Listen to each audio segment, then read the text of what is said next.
Na São Paulo de 1980, uma metrópole em rápida expansão e assolada por desigualdades sociais, dois homens emergiram das entranhas do submundo criminal, deixando um rastro de medo e destruição por onde passavam.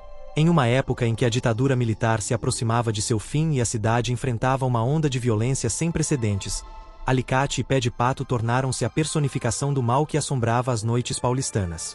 Alicate, um homem alto e esguio, com olhos frios como o aço dos arranha-céus que dominavam o horizonte da cidade, ganhará seu apelido pela habilidade brutal de arrancar informações, e ocasionalmente dedos, de suas vítimas com seu instrumento favorito. Pé de Pato, baixo e atarracado, mas incrivelmente ágil, receberá seu nome pela forma peculiar como mancava após um assalto que dera errado na Avenida Paulista, deixando-o com uma cicatriz que lembrava uma pata de ave em seu pé direito. Juntos, formavam uma dupla implacável que aterrorizava desde os bairros nobres como Jardins e Morumbi até as periferias mais distantes. Assaltos a bancos eram sua especialidade, aproveitando-se do boom econômico que fazia proliferar agências bancárias pela cidade. Mas nenhum crime estava fora de seu alcance. Sequestros de empresários, extorsões de comerciantes do Brás e da 25 de março, assassinatos por encomenda nas quebradas da Zona Leste, seu histórico criminal era tão extenso quanto variado. A polícia de São Paulo, ainda sob o comando do regime militar, os perseguia incessantemente. Mas Alicate e Pé de Pato sempre pareciam estar um passo à frente, conhecendo cada beco do Centro Velho, cada esconderijo nos cortiços do Bixiga, cada rota de fuga pelos nascentes favelões da periferia. Escapavam por pouco, deixando para trás apenas o caos e o desespero de suas vítimas. A cidade vivia em constante estado de alerta. Pais não deixavam seus filhos brincarem nas praças, nem mesmo no recém-inaugurado Parque do Ibirapuera. Comerciantes da Rua Augusta e da Liberdade instalavam sistemas de segurança cada vez mais sofisticados. Até mesmo os criminosos de menor escalão evitavam cruzar o caminho da infame dupla. O medo era palpável, misturando-se à poluição que sufocava a esperança dos paulistanos. Conforme sua reputação crescia, também aumentava sua ousadia. Cada novo crime era mais elaborado e violento que o anterior, do assalto à joalheria no Mapim até o sequestro de um magnata em pleno aeroporto de Congonhas. Eles pareciam alimentar-se do terror que causavam, tornando-se cada vez mais impiedosos. A polícia estava desesperada, e a população clamava por justiça nas páginas do Estado de São Paulo e da Folha. Mas para Alicate e Pé de Pato, isso era apenas o começo.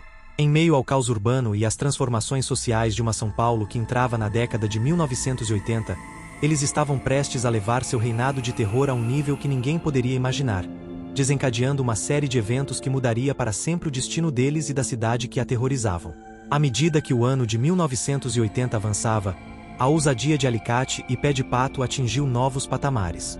Numa noite fria de agosto, eles executaram seu golpe mais audacioso até então: o assalto simultâneo a 3 agências bancárias na Avenida Paulista. A operação, meticulosamente planejada, deixou a polícia em completo caos e a cidade em estado de choque. O sucesso do assalto, no entanto, marcou o início do fim. A repercussão foi tamanha que autoridades federais intervieram, enviando para São Paulo uma força-tarefa liderada pelo implacável delegado Hélio Luz, conhecido por seus métodos pouco ortodoxos e sua determinação férrea. Luz montou uma operação sem precedentes. Infiltrou informantes em todas as bocadas do Carandiru ao Capão Redondo, colocou escutas em bares e puteiros frequentados pelo submundo, e mobilizou um exército de policiais para vasculhar cada canto da metrópole. A cidade se tornou uma panela de pressão, com blitz constantes e uma atmosfera de tensão que pairava sobre as ruas esfumaçadas de São Paulo. Alicate e Pé de Pato, sentindo o cerco se fechar, refugiaram-se nos confins da Zona Leste, numa antiga fábrica abandonada no Itaim Paulista. Ali, cercados por um pequeno exército de capangas e protegidos por uma rede de olheiros espalhados pela vizinhança, eles planejavam seu próximo movimento. Mas o destino tinha outros planos. Numa madrugada de setembro, enquanto a cidade dormia sob uma garoa fina, típica do inverno paulistano, o delegado Luz recebeu a informação que esperava: a localização exata do esconderijo da dupla. Sem perder tempo, Luz mobilizou um batalhão de choque, cercando a antiga fábrica por todos os lados. Viaturas bloquearam as ruas adjacentes, atiradores de elite se posicionaram nos telhados vizinhos, e um helicóptero sobrevoava a área, seus potentes holofotes varrendo o terreno. Dentro da fábrica, Alicate e Pé de Pato foram surpreendidos pelo barulho ensurdecedor de sirenes e o eco amplificado da voz do delegado Luz no megafone. Vocês estão cercados. Não há saída. Rendam-se agora e evitem um banho de sangue. O pânico se instalou entre os capangas, muitos dos quais começaram a se render, saindo com as mãos para o alto. Mas Alicate e Pé de Pato não eram homens de se entregar. Com as faces contorcidas numa mistura de raiva e desespero, eles se entrincheiraram no coração da fábrica abandonada, decididos a lutar até o fim. À medida que as forças policiais avançavam, estourando portas e lançando bombas de gás lacrimogênio, a dupla de criminosos se viu encurralada num velho escritório no terceiro andar. O tilintar de vidros quebrados e o eco de tiros preenchiam o ar, misturando-se aos gritos e ordens truncadas dos policiais.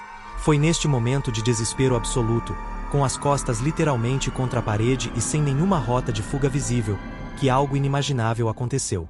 Uma voz gutural, que parecia vir de todo lugar e de lugar nenhum ao mesmo tempo, ecoou no recinto. Eu posso oferecer uma saída, por um preço. Alicate e Pé de Pato, ofegantes e cobertos de suor, trocaram olhares incrédulos. Estavam prestes a fazer um pacto que mudaria não apenas seus destinos, mas o destino de toda São Paulo. O ar no velho escritório ficou repentinamente gélido, e uma névoa escura começou a se formar no centro do cômodo. Alicate e Pé de Pato, com os corações disparados, observavam atonitos enquanto a névoa tomava a forma de uma figura encapuzada, alta e imponente. Seus olhos brilhavam como brasas sob o capuz, e quando falou novamente, sua voz fez as paredes tremerem. Eu sou aquele que vocês chamam de diabo, a figura declarou, sua voz uma mistura de sedução e ameaça. Posso oferecer-lhes o que desejam: liberdade, poder, invulnerabilidade. Mas o preço são suas almas. Lá fora, o som das botas dos policiais se aproximando ecoava pelos corredores da fábrica abandonada. Alicate, sempre o mais impulsivo, foi o primeiro a falar. E o que exatamente ganhamos com isso, além de sair daqui? O ser sombrio soltou uma risada que fez os pelos da nuca dos criminosos se eriçarem. Seus corpos serão fechados. Balas não os penetrarão, facas não os cortarão. Serão praticamente imortais. Pé de Pato, mais cauteloso, questionou: e quanto tempo dura esse acordo? Até que a morte natural os leve, respondeu a figura. Mas lembrem-se, quando chegarem ao outro lado, suas almas me pertencerão. Para sempre. O som de uma explosão no andar de baixo fez com que ambos os criminosos se entreolhassem. Não havia mais tempo para hesitação. Com um aceno de cabeça, eles selaram o pacto. Feito, disseram em uníssono. Um sorriso macabro se formou no rosto sombreado da figura. Então está selado. Com um gesto, ele tocou as testas de Alicate e Pé de Pato. Uma dor lancinante percorreu seus corpos, e por um instante, eles sentiram como se suas próprias essências estivessem sendo arrancadas. Quando abriram os olhos, a figura havia desaparecido. Mas algo neles havia mudado. Sentiam-se mais fortes, mais ágeis, quase invencíveis. Nesse momento, a porta do escritório explodiu. O delegado Luz, à frente de um grupo de policiais fortemente armados, irrompeu no recinto. Acabou, seus monstros! Gritou ele, apontando sua arma. Mas Alicate e Pé de Pato apenas sorriram. Com uma velocidade sobre-humana, eles avançaram contra os policiais atonitos. As balas ricocheteavam em seus corpos como se fossem feitas de borracha. Em questão de minutos, o chão estava coberto de policiais feridos ou inconscientes. O delegado Luz, horrorizado, viu seus homens caírem um a um. Quando Alicate o agarrou pelo pescoço, erguendo do chão com uma única mão, Luz viu nos olhos do criminoso um brilho sobrenatural, algo que não pertencia a este mundo. Isso é só o começo, sussurrou Alicate antes de arremessar o delegado pela janela. Enquanto as sirenes uivavam na noite paulistana e reforços chegavam de todos os cantos da cidade, Alicate e Pé de Pato emergiram da fábrica abandonada, caminhando calmamente entre os policiais atordoados e os carros destruídos. Eles haviam escapado mais uma vez, mas o preço que pagariam por essa liberdade seria mais alto do que jamais poderiam imaginar. A notícia de sua fuga impossível se espalharia como fogo pela cidade nos dias seguintes, alimentando lendas e teorias conspiratórias. Mas para Alicate e Pé de Pato, era apenas o início de uma nova era de terror em São Paulo. Nos meses que se seguiram ao Pacto Diabólico, São Paulo mergulhou em um pesadelo sem precedentes. Alicate e Pé de Pato, imbuídos de seus novos poderes sobrenaturais, desencadearam uma onda de crimes que desafiava a compreensão humana. Bancos eram assaltados em plena luz do dia, com os criminosos simplesmente caminhando através de barreiras policiais, imunes às balas e aos gases lacrimogêneos. Sequestros eram realizados com uma eficiência aterradora, as vítimas desaparecendo em plena Avenida Paulista, sem deixar rastros. A cidade, que já vivia sob o jugo do medo, agora estava à beira do colapso. O delegado Hélio Luz, recuperando-se de seus ferimentos no Hospital das Clínicas, observava impotente enquanto sua cidade sucumbia ao caos. As histórias sobre os poderes sobrenaturais da dupla se espalhavam, misturando-se a lendas urbanas e teorias conspiratórias. Alguns diziam que eram experimentos militares Gong Hong, outros juravam que eram entidades demoníacas encarnadas. A Igreja Católica, profundamente enraizada na cultura paulistana, tentou intervir. Missas especiais eram realizadas na Catedral da Sé, e procissões percorriam as ruas, implorando por proteção divina. Mas nada parecia capaz de deter Alicate e Pé de Pato. Com o passar do tempo, a dupla começou a mudar. Seu comportamento tornou-se cada vez mais errático e cruel. Não era mais apenas pelo dinheiro ou pelo poder. Agora, pareciam buscar o sofrimento por puro prazer.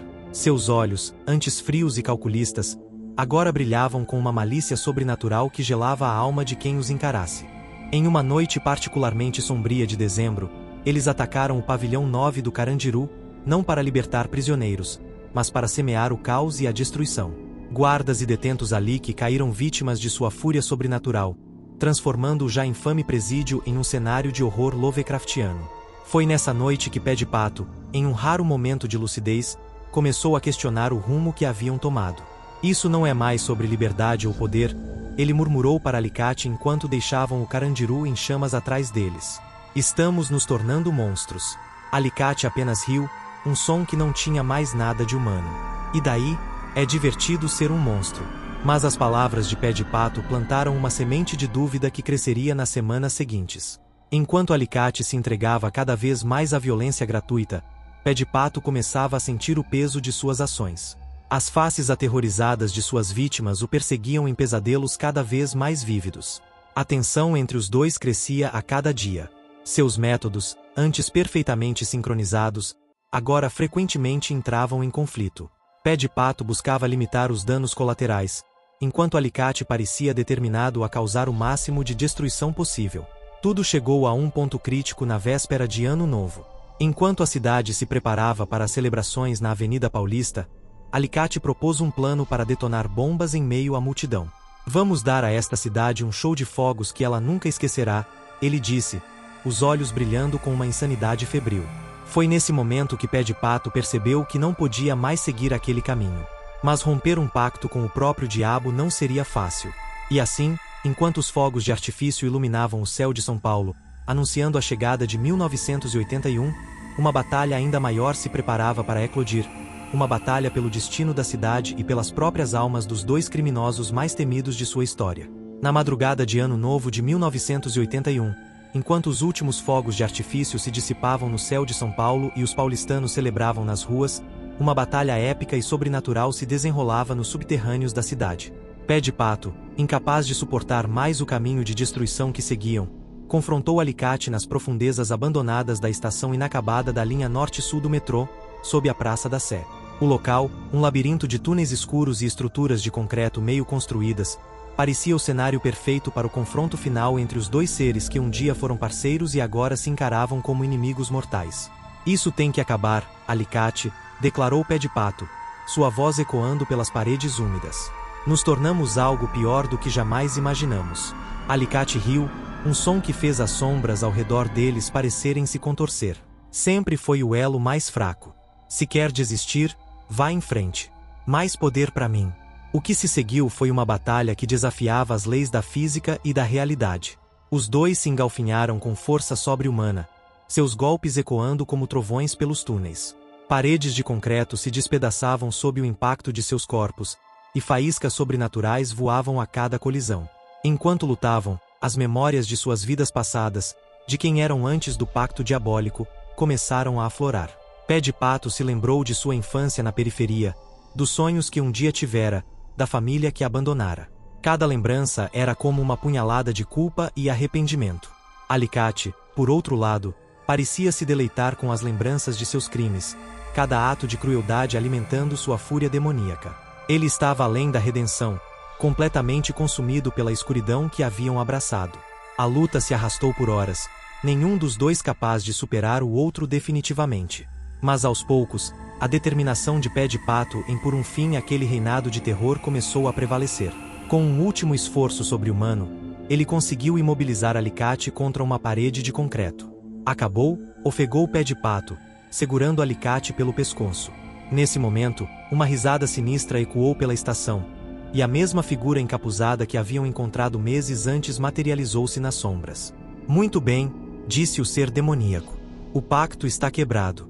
Suas almas são minhas agora. Pé de Pato, em um último ato de redenção, gritou: leve a minha, mas liberte a cidade desse terror. O ser pareceu considerar por um momento, então assentiu. Que assim seja. Um clarão de luz sobrenatural inundou a estação.